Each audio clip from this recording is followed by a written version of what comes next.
मित्रों, प्राचीन काल से ही या यूँ कहें कि वैदिक काल से ही हमारा समाज वन व्यवस्था और जाति व्यवस्था पर आधारित रहा है और हमारे यहाँ हमारे समाज में विभिन्न धर्म, जाति, संप्रदाय के लोग रहते आए हैं। हमारे देश में जब आर्यों का आगमन हुआ तो पूर्व से चली आ रही व्यवस्थाएं, परंपराएं और सामाजिक रीति रिवाज और भी सख्त बना दिए गए और उसके बाद के वर्षों में सैकड़ों वर्षों तक हमारा समाज कठोर वन व्यवस्था और जाति व्यवस्था में बचा रहा।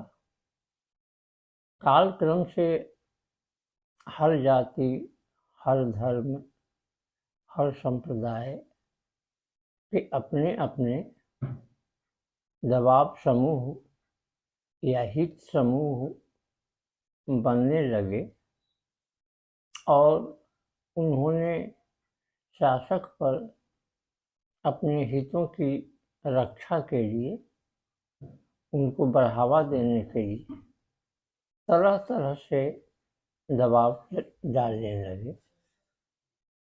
इसी क्रम में जब हमारे यहाँ अंग्रेज आए तो उन्होंने इस सामाजिक व्यवस्था को देखा, समझा और चूंकि इंग्लैंड भी इसी तरह के समाज से बना हुआ था और वहाँ भी उन्होंने सबों को अलग अलग प्रतिनिधित्व देकर इस समस्या का समाधान किया था, सबों के हितों को साधने का प्रयास किया था।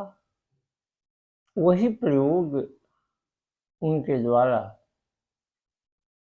हमारी आज़ादी से 50 वर्ष पूर्व उन्होंने इसकी आवश्यकता महसूस की और यही कारण है कि उन्होंने शासन करने के लिए जो अधिनियम 1909 में बनाया, जो अधिनियम 1919 में बनाया और जो अधिनियम 1935 में बनाया, सब में उन्होंने विभिन्न समुदायों, संप्रदायों और गुटों को प्रतिनिधित्व देकर उन्हें खुश करने का पूरा प्रयास किया गया। हालांकि उनका यह प्रतिनिधित्व आगे चलकर हमारे देश के लिए नुकसानदेह साबित हुआ। ऐसे हर समाज की यह परंपरा रही है कि वहाँ शासक दल द्वारा विभिन्न गुटों को प्राथमिकता दी जाती है, उनके हितों की रक्षा की जाती है। लेकिन दुर्भाग्य से हमारे देश में दो ऐसे समुदाय थे जो दोनों विरोधी धर्म को रिप्रेजेंट करते थे। एक बड़ा समुदाय हिंदू धर्म मानने वालों का था और दूसरी तरफ इस्लाम के मानने वाले थे। यह प्रतिनिधित्व जब बहुत आगे बढ़ा तो दोनों ने यह महसूस किया कि हम एक दूसरे के खिलाफ खड़े हैं और इस स्पर्धा में, इस कंपटीशन में हमारा देश दो हिस्सों में बट गया, देश के दो टुकड़े हो गए हालांकि उस समय इसका कोई प्रत्यक्ष प्रभाव हमारे समाज पर भले ही न हुआ हो, लेकिन कुछ ही दिनों के बाद भयंकर सांप्रदायिक दंगे हमें झेलने पड़े और कई तरह की बंटवारे संबंधी परेशानियों का सामना करना पड़ा।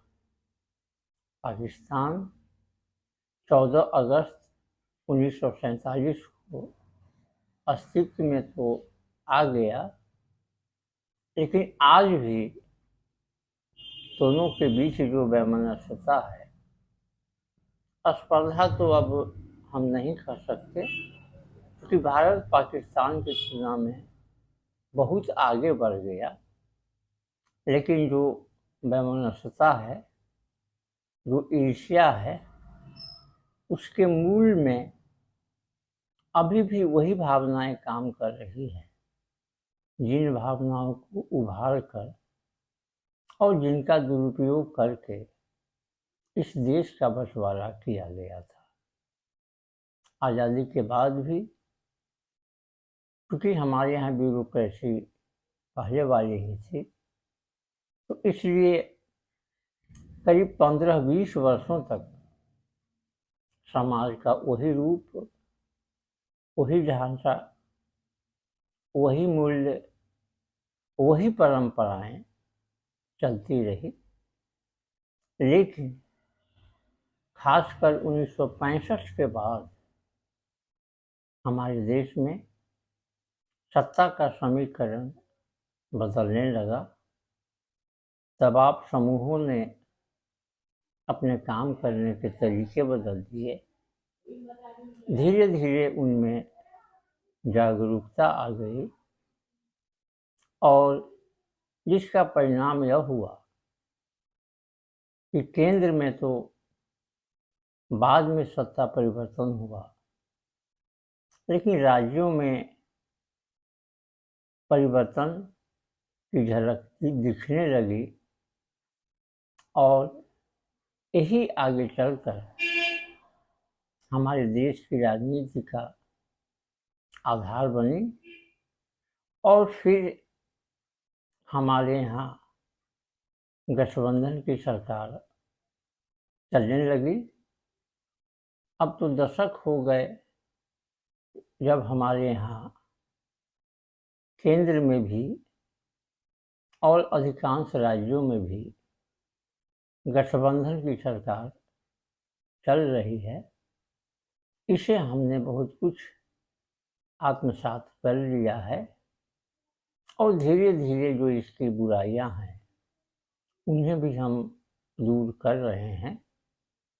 आशा है आने वाले समय में इसके कुछ अच्छे परिणाम हमें देखने को मिलेंगे और यह व्यवस्था अब विश्व के करीब करीब अधिकांश देशों में है, क्योंकि अब कहीं भी किसी एक राजनीतिक दल को स्पष्ट बहुमत नहीं आता और वैसी स्थिति में गठबंधन की सरकार या एलायंस की सरकार के सिवा प्रजातंत्र में कोई दूसरा उपाय नहीं है। इसलिए लोग उसे अपनाने में भी हिचक नहीं रहे हैं। यह आज ही की नहीं बल्कि आने वाले समय में राजनीति हो रही है, होगी, उसकी यह सच्चाई है। इसे हम सबों को स्वीकार करना चाहिए। धन्यवाद।